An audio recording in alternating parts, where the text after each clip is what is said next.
Hey guys, Chaingear here bringing you another video, and this time we are back with a settings video for Blacklight Retribution. Now, this video was brought to me by a viewer of mine. His name is Bashar. I think I'm saying that right, and I apologize if I'm not, but he mentioned in the comment section below on one of my last videos, hey, a great video for you to do would be a settings video. Just show us your settings. And I said, you know what, that's a great idea, so that's what we're doing today. Like always, guys, if you have any ideas for a video that you want me to do, let me know in the comment section below, and I will do my best to help you guys out and myself. So let's go ahead and jump right down to settings, and let's jump right into it. So if we click general, as you guys can see, things are pretty normal here. Brightness I have at 100. I don't know what you guys have it as, but it just wanted to make sure I could see everything that I could, and the television I was using at the time probably wasn't great, so I just boosted up the brightness pretty high. I uncap the FPS, so the capping of the FPS is disabled. FPS stands for frames per second, and that basically means the higher the frames, the smoother the game is, right? If a lot of you guys have been playing tons of games recently or just heard a lot of marketing buzz or advertisements, 1080p and 60 frames per second. That's what every game is looking for, and I can't remember 100% what the FPS is for this game natively, but if you have it uncapped, it means that it can spike. That means that the FPS can go higher than whatever it is set for, if you will. And so if you cap it, you won't have a ton of fluctuation, which can sometimes be good, but if you have it uncapped, that means it can boost up pretty high sometimes and make the game look really awesome. So I have it uncapped. For volume and audio, I'm not really going to go through this. This is really just up to whatever you guys want to have. My music volume is at 0, and that's because I like to set my own music for the game, or at least for some, when I make videos, or sometimes I have Spotify playing in the background.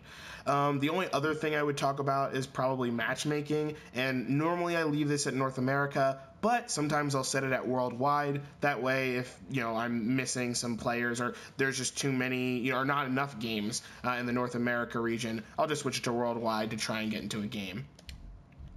So if we go into my game settings, as you guys can see, these are pretty general as well, things that I believe most of you guys have. The only thing that I would say is pretty different is the depot ping. I recently turned that off because it's kind of annoying when you get notifications all the time telling you that you have ammo or health or katana or anything available at the depot, especially once you're higher than level 20. You're just used to seeing that happen all the time. So I recently turned that off. Two really awesome things, if you guys haven't noticed these, is the ability to hide your HUD. That means everything on the screen besides you, like besides your character and the gun, and of course the enemies and such, go away. So, your ammo counter and your health and your stamina all goes away. All you see is yourself and the gun, which is really cool for videos and screenshots, but it can be kind of hard to play with, but definitely give it a shot if you guys are interested in any of those things. Also, third-person taunts are a lot of fun. I always have those enabled. It means when you taunt, it goes into third person and you get to actually see your character. So I always have that on. Now, crosshair and control is probably what you guys want to know the most of. So for my crosshair, let's go right down.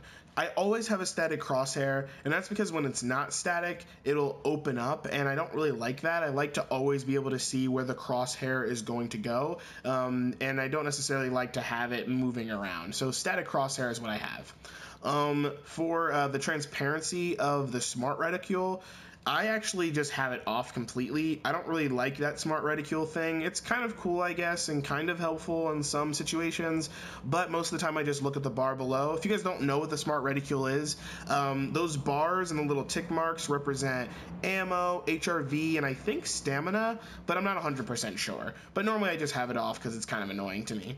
The tick marks, I normally either roll with 2 or 4. I usually roll with 4, but sometimes I roll with 2 just in case I'm trying to work on headshots. If you guys haven't used the 2 tick mark thing, what actually happens is a bar is created. There's no gap. So if you guys look at the bottom, you'll see that there's a bar and another bar, but really it's just one solid bar. Now this may change depending on your tick length, which I normally have at 4 or greater, or sorry, sorry, 4 or lower, never greater. Greater is just way too big, I think, personally, especially when you're, you know, trying to hit someone with far range.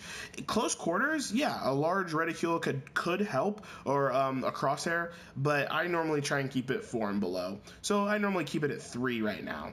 Tick marks, I'm actually going to go back to 4 because I don't really need to work on my headshots or anything like that, so just drop it up to 4, bring it up to 4. Crosshair rotation, sometimes I make it an X, but that's only when I want the crosshair to be pretty small. But right now, I'm just going to leave it at the normal 90 or 180. It should be the same thing. The crosshair transparency, I have that at 0, or I guess I should say 10, which means that it's very opaque. That means I can see it 100%. And that's really helpful, I think, because you don't necessarily want to look through your crosshair. You want to see exactly what your crosshair is on, like someone's head or someone's body or whatever. The neutral color, I keep it at light green. That makes it really easy to see. And the friendly color, I keep it at light gray. That way I can see it, but, you know, I don't really have to think about it that much. Enemies, I keep red just because that's in most games. And then the distance enemies with reduced damage, I normally keep that at light red. So for controls, these are also pretty normal. I've been kind of messing with the crouch toggle recently. Normally I have it enabled, but because I don't use it very often, and if I ever do, it's really just to mess up my enemies. I'm trying to use it disabled just to see what it's kind of like to tap it and see how that works. But you know, I'll let you guys know how that goes. The aim assist I have on, sometimes I turn it off if I'm trying to work on my aim, and the HRV toggle I have disabled, meaning that I can just tap it and it'll you know, open up my HRV and then it'll go away. And normally that's how I use my HRV. I just want to quickly see what's going on, and then I want it to recharge as quick as possible, and then I can tap it again to see where people are. This is what a lot of people ask me, is what is your look sensitivity? Now right now I have mine at 10, and that's because I'm pretty rusty. I don't play that often, and that's mostly because, well, Parity Patch still isn't out yet, and I'm traveling a ton, as you guys know. So I keep mine at 10 right now, but I try and have it somewhere, you know, 13, 15, sometimes if I'm feeling a little crazy, 18 to 20. And that's because the more sensitivity you can have, or the higher sensitivity, the quicker you can turn around, and that's really, really helpful, especially if someone's shooting you. You can turn on them real quick and shoot them before they can continue to shoot you, and that's really, really helpful. Right now, like I said, I keep mine at 10 just so I can, you know, I'm not moving around all over the screen, and my tight aim sensitivity is always about half of what I'm using for look sensitivity, and that's because if I'm locked on, I want to be locked on. If I'm aiming down the sights, I should already be looking at the enemy. The dead zones, I keep at 5 as well. This is pretty much just the threshold that you have to use to initiate movement, and I, you know, keep them at 5. I don't really know much about them. Sometimes I've used 0, which it kind of gives you a gliding feel, but I've never really tried a ton of different numbers. Let me know what you guys think. Let me know what you guys think on any of this stuff. If you guys use different reticules or crosshairs, different colors, different styles, different lengths, especially look sensitivity, these dead zones, let me know what you guys think in the comment section below, because I really don't know that much about it. This is just things that have been recommended to me. For example, Roman AW, part of the clan, he is really helpful. I'm really bad sometimes with my hip fire. If you guys have ever seen in my videos, sometimes I'm on point, sometimes I am just doing terrible. And so, you know, I asked him for some pointers, and he's kind of the one that helped me put together my crosshair, that's for sure. And some other people have helped me with the controls as well, especially that sensitivity. So let me know what you guys are doing. Let me know if you guys have any pointers for me or the rest of the subscribers and viewers. Lastly, control binds. These are pretty normal, but the only thing that's different is my HRV and my jump. Normally HRV is R1, but I switched it to jump because I like to play bumper jumper. If you don't know what that means, it means you can jump and move the stick that looks around, so the right stick, at the same time. So you can jump off something and turn, and you don't actually have to move your thumb from the thumbstick to the X button. Instead, I can just use my pointer finger to jump, and then I can look around still.